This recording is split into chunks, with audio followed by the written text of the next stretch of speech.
లగిచెర్లలో ఏం జరుగుతుంది, ప్రపంచంలో ఉన్నటువంటి తెలుగు ప్రజలందరూ కూడా చూస్తున్నటువంటి పరిస్థితి మనం చూస్తూ ఉన్నాం.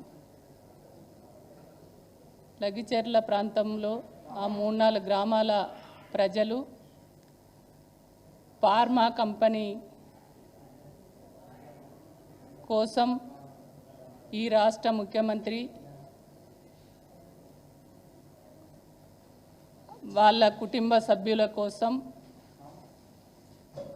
ఫార్మా కంపెనీ తెచ్చుకొని మరి ఆ ఫార్మా కంపెనీ కావలసినటువంటి భూములు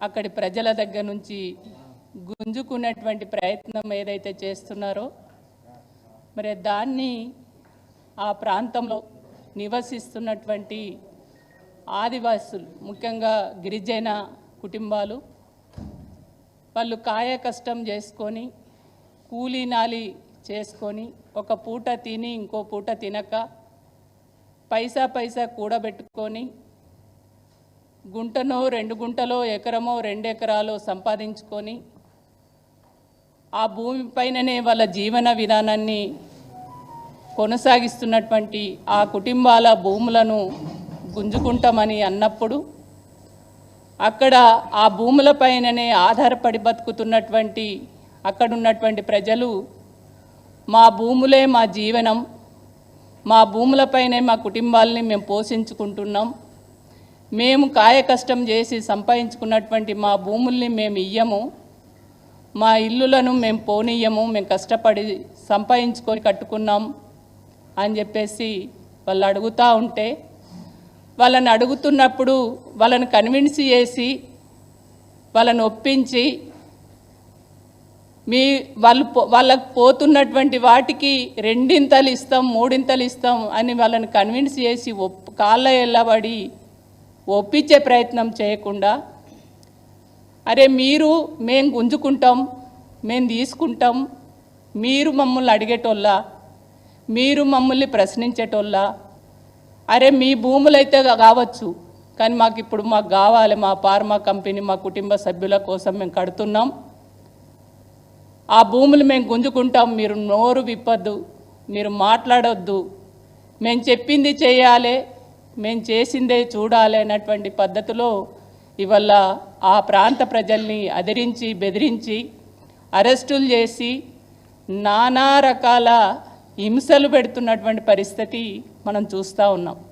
హింసలే కాదు, అక్కడ ఉన్నటువంటి కలెక్టరు ఆ ప్రజల మనోభావాల్ని గుర్తించి అక్కడి ప్రజల్ని మాట్లాడకుండా ఈ రాష్ట్రం ముఖ్యమంత్రి కూడా ఆ నియోజకవర్గానికి సంబంధించినటువంటి వ్యక్తి, మరి ఆ ప్రాంత ప్రజల మనోభావాలు తెలిసినటువంటి వ్యక్తి, అక్కడ అట్టడు వర్గాల పేద కుటుంబాలకు చెందినటువంటి ఒక గిరిజన కుటుంబాలు, మరి వాళ్ళను మాట్లాడి ఒప్పించి తీసుకుందామనే ప్రయత్నం కాకుండా ఒక హైడ్రామా, ఒక కలెక్టరు మీటింగ్ పెడతాని పోతాడు, ఆ ఊర్లలో ఉన్నటువంటి ప్రజలకు చెప్పడు, ఊరు బయట ఎక్కడనో మీటింగ్ పెడతాడు, ఎవరికి సమాచారం ఇయ్యడు, సెక్యూరిటీ ఉండదు.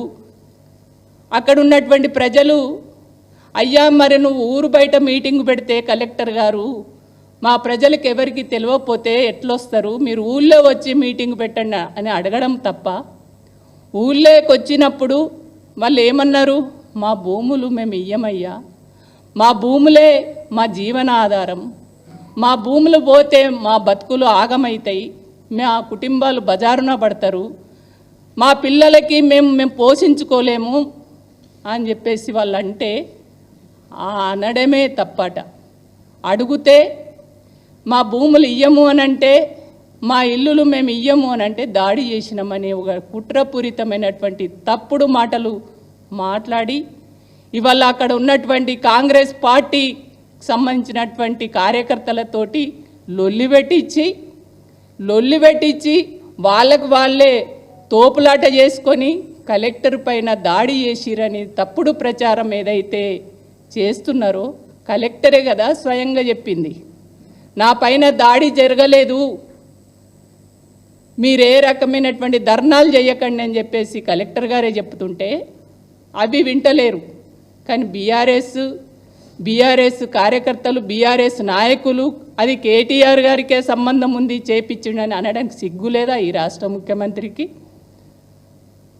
అంటే ప్రజలకు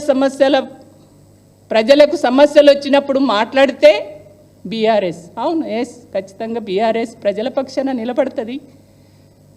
ప్రజా సమస్యలు ఎక్కడుంటే అక్కడ ఆ ప్రజల సమస్యల పరిష్కారం కోసం ఎల్లవేళలుగా అండగా ఉంటుంది. ఎందుకు? ఆ బాధ్యత బీఆర్ఎస్కే ఉంటుంది. ఎందుకు? బీఆర్ఎస్ పార్టీ పుట్టింది తెలంగాణ రాష్ట్రం కోసం.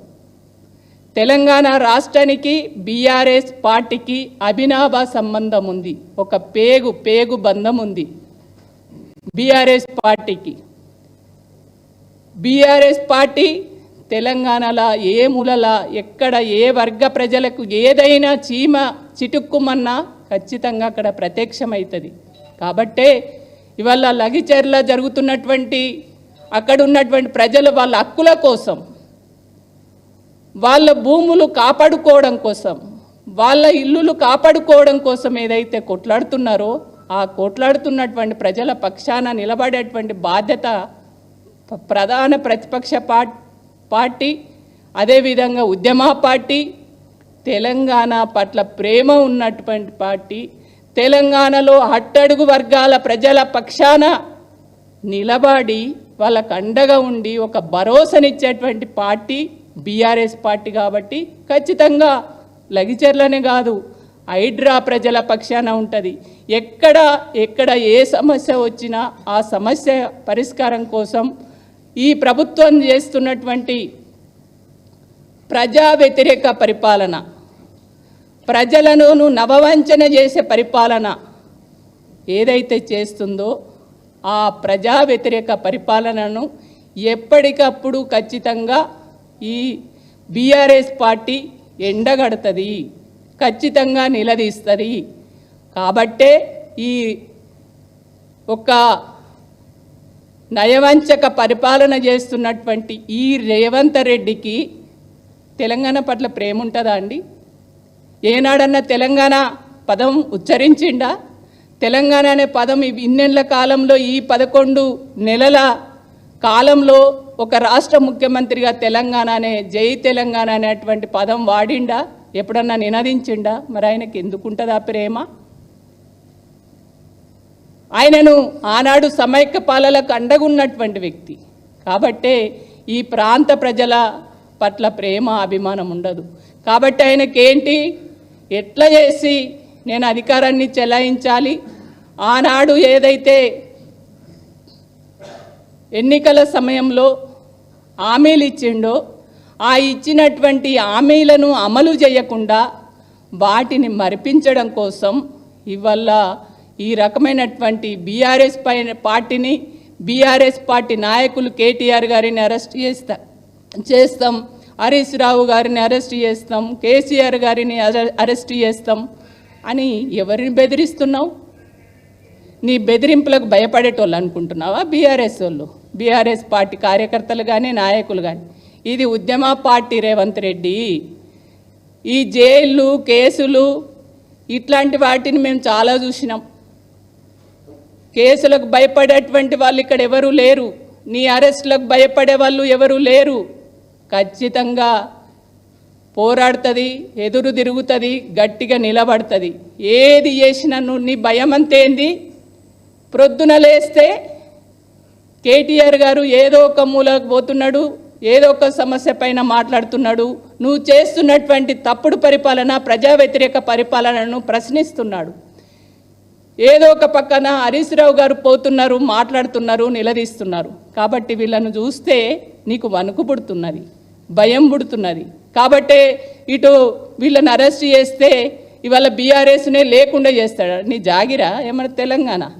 నువ్వు కొట్లాడి తెచ్చినావా తెలంగాణ? నువ్వెవడివి తెలంగాణలో బీఆర్ఎస్ పార్టీని లేకుండా చేస్తానడానికి? ప్రజలు నువ్వు చేస్తున్నటువంటిది ప్రతిదాన్ని కూడా గమనిస్తున్నారు. ఖచ్చితంగా తెలంగాణలో ఉన్నటువంటి ప్రజలు, యావత్ ప్రపంచవ్యాప్తంగా ఉన్న తెలుగు ప్రజలందరూ కూడా నువ్వు నువ్వు మాట్లాడే ప్రతి మాటను కూడా గమనిస్తున్నారు, నువ్వు చేస్తున్నటువంటి పనుల్ని కూడా గమనిస్తున్నారు. ఇవాళ ఏదైతే ప్రజా వ్యతిరేక ఇవాళ నాకు బాధేస్తుంది. రేవంత్ రెడ్డి, నువ్వు ఫార్మా కంపెనీ కోసం భూములు కావాలంటే నువ్వు దర్జాగా వెళ్ళు, పొద్దంతా వెళ్ళు, నీ అధికారులను పంపియు, ఆ ప్రాంత ప్రజల్ని కన్విన్స్ చేయి. నువ్వే మీటింగులు పెడతావు, నువ్వే దాడులు క్రియేట్ చేస్తావు, నువ్వు మళ్ళా దాడులు నువ్వే చేస్తావు, నువ్వు ఆ ప్రజలు అమాయకమైనటువంటి రైతులే దాడులు చేసిరని చెప్పేసి వాళ్ళని అరెస్ట్ చేస్తావు. ఎంత దారుణం అంటే ఆ అరెస్ట్ చేసినటువంటి రైతులను ఎక్కడ పెట్టిండో తెలియదు. అంటే ఇవాళ గ్రామాలల్లో ఉన్నటువంటి మా అక్క చెల్లెళ్ళకి, ఆ మహిళలకి భర్త ఎక్కడున్నాడో తెలియదు. ఆ వాళ్ళ పుట్టినటువంటి పిల్లలు నానెక్కడమ్మంటే ఇవాళ తండ్రి అంటే భూములు మాకు కావాలి, మా భూములు ఇవ్వమని అంటే ఏం చేసిండు? భార్యకి భర్తను దూరం చేసిండు, పిల్లలని దూరం చేసిండు, ఒకళ్ళకి ఒకళ్ళు లేకుండా కాకుండా చేసినటువంటి పరిస్థితి. అంటే ఇంత దారుణానికి అంటే అర్ధరాత్రి కరెంటు బంద్ చేస్తావు, కమ్యూనికేషన్ లేకుండా ఇంటర్నెట్ బంద్ చేస్తావు, నీళ్ళు బంద్ చేస్తావు, ఏది కూడా అక్కడ లేకుండా చేసి అర్ధరాత్రి పోయి ఇవాళ ఆ ఇళ్ళల్లో ఉన్నటువంటి ఆడవాళ్ళను అంటే వాస్తవంగా అక్కడ ఉన్నటువంటి మగవాళ్ళని అందరిని అరెస్ట్ చేసేసరికి చాలామంది కొట్టడంతో ఎక్కడోళ్ళు అక్కడ పారిపోయారు. అక్కడ ఉన్నటువంటి వాళ్ళు ఇప్పుడు మగ పిల్లలు అనే వాళ్ళు, మగ మనిషి అనే వాళ్ళు కూడా కనపడతలేనటువంటి పరిస్థితి. అక్కడ ఉన్నటువంటి ఆడవాళ్ళను అర్ధరాత్రి పూట డోర్లు పగలగొట్టి అక్కడ ఉన్నటువంటి గర్భిణీ స్త్రీలను, ముసలోళ్ళను ఆ రకంగా విపరీతంగా బెదిరించి కొట్టి ఇవాళ గర్భిణీ స్త్రీ కూడా వాళ్ళ భర్తను అరెస్ట్ చేస్తే నేను ఒంటరిగా ఉన్నా, మా భర్త నేనే తప్ప నాకు ఇంకెవరూ లేరు, నాకు నా భర్త నేను నా భర్తకి నాకు ఇబ్బంది అవుతుంది, నేను ఆయనతోటి నేను కూడా పోతానంటే ఆమెను ఇప్పుడే తీసుకొస్తామని ఇప్పటికి కూడా ఎక్కడ పెట్టిరో కూడా తెలియనటువంటి పరిస్థితి. ఒక పెద్ద మనిషి అయ్యా అరే మేము ఏం తప్పు చేసినాము, ఏదైనా ఉంటే ప్రొద్దున వచ్చి మాట్లాడవచ్చు కదా, ఈ రాత్రి ఎందుకు వచ్చిరనంటే ఏమే ఎక్కువ మాట్లాడుతున్నావు అని చెప్పేసి ఆ ముసలమ్మను గోడకేసి కొడితే తల పగిలింది. అంటే ఎంత దారుణం అంటే వాళ్ళ అరాచకాలు.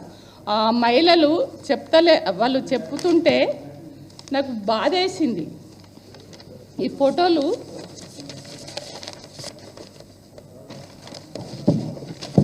ఇట్లా చూస్తే ఎంత ఈమెను ఈ పెద్ద మనిషి పండు పెద్ద ముసల ఆమెను రాత్రి పోయి గోడకేసి కొట్టిరు, తల పగిలింది. ఈమెను ఇగో చూడు కాలుకు ఎట్లా గాయమైందో, కాలు తొడ అంటే వాళ్ళు ముట్టుకోరాని ప్లేసులల్లో, వాళ్ళకు చెప్పరాని ప్లేసులల్లో కూడా వాళ్ళు ముట్టుకొని ఆ రకంగా దారుణానికి ఒడిగట్టినటువంటి పరిస్థితి. ఇవాళ రేవంత్ రెడ్డి ఏదో తెలంగాణలో మంచి పరిపాలన చేస్తారని అనుకుంటే, మార్పుతోటి మా బతుకులలో వెలుగు నింపుతాడేమో అనుకుంటే ఏం చేసిండు? నిజాం కాలంలో రజాకారులు ఏ రకమైనటువంటి పరిస్థితుల్లో ఆడవాళ్ళు బట్టలు తీసి అట్లా విపరీతంగా వాళ్ళను వేధించిండ్రో, కొట్టిండ్రో, అదే రోజు రజాకారుల రోజులు మళ్ళీ వాళ్ళ రేవంత్ రెడ్డి ఆ రోజుల్ని గుర్తు చేసే విధంగా వాళ్ళ ఆయన పరిపాలన ఉంది. కాబట్టి నేను ఒక్కటే రిక్వెస్ట్ చేస్తున్నా, తెలంగాణలో ఉన్నటువంటి మేధావులు అదేవిధంగా వివిధ సంఘాలలో ఉన్నటువంటి సంఘాల నాయకులు, అదేవిధంగా చాలామంది వల్ల ఎర్ర జెండా పార్టీ వాళ్ళు కూడా ఎక్కడ సమస్య ఉంటే అక్కడ ఉరికొస్తారు. మరి ఏమైందో ఏమో నాకు అర్థం కాదు. వీళ్ళు పేదోళ్ళు కాదా? గిరిజనులు పేదోళ్ళు కదా, వాళ్ళ భూములు పోతుంటే, వాళ్ళ ఇల్లులు పోతుంటే వాళ్ళు రోడ్ల మీదకి వచ్చి మొత్తుకు అయ్యా మేము కష్టపడ్డామయ్యా, నా భూములు పోతున్నాయి, నా భూముల్ని కాపాడండి, మా భూములు గుంజుకోకూర్రి అని ఇంత గొంతెత్తి గొంతు వింపి మాట్లాడుతుంటే వీళ్ళు ఎక్కడ పోయారేమో, ఎవరు కూడా నోరు విప్పుతలేరు. నేను ఒక్కటే రిక్వెస్ట్ చేస్తున్నా, పార్టీలకు అతీతంగా ఇవాళ అట్టడుగు వర్గ ప్రజలు బాధలో ఉన్నారు. లగిచర్లకు గుర్తుకొస్తే నిజంగా ఈ రాహుల్ గాంధీ కూడా నేను ఒకటి అడుగుతున్నా. రాహుల్ గాంధీ అనేటువంటి వ్యక్తి కాంగ్రెస్ పార్టీ అధినేత కదా, ఆయన మణిపూర్ కానీ గుజరాత్ కానీ ఎక్కడ ఇట్లాంటి మహిళలపైన దాడులు జరిగితే ఉరుకుతాడు. మరి ఇక్కడ గిరిజన మహిళలపైన ఇంత దారుణానికి ఓడగట్టి ఈ రకంగా ఆయన ప్రభుత్వములు ఇట్లా జరుగుతుంటే మరి ఆయన ఎక్కడ జాగున్నాడు? అక్కడ బాగా ఓహో ఆహా అని మొత్తుకుంటాడు రాహుల్ గాంధీ. మరి తెలంగాణలో ఇంత దారుణానికి ఒడిగట్టిండు కదా మీ రాష్ట్ర ముఖ్యమంత్రి. మరి ఏం చేస్తున్నావు? ఇక్కడ ఎందుకు వస్తలేవు? ఇక్కడ ఎందుకు ప్రశ్నిస్తలేవు? కాబట్టి నేను ఇక్కడ ఉన్నటువంటి తెలంగాణలో ఉన్నటువంటి మేధావులందరినీ కూడా, సంఘాల నాయకుల్ని, వివిధ పార్టీలలో ఉన్నటువంటి మహిళా సంఘ నాయకుల్ని అందరినీ కూడా ఖచ్చితంగా మేము బీఆర్ఎస్ పార్టీ పక్షాన మహిళల పక్షాన మహిళా విభాగం నుంచి ఖచ్చితంగా మేము ఆ మహిళలకు అండగా ఉంటాం.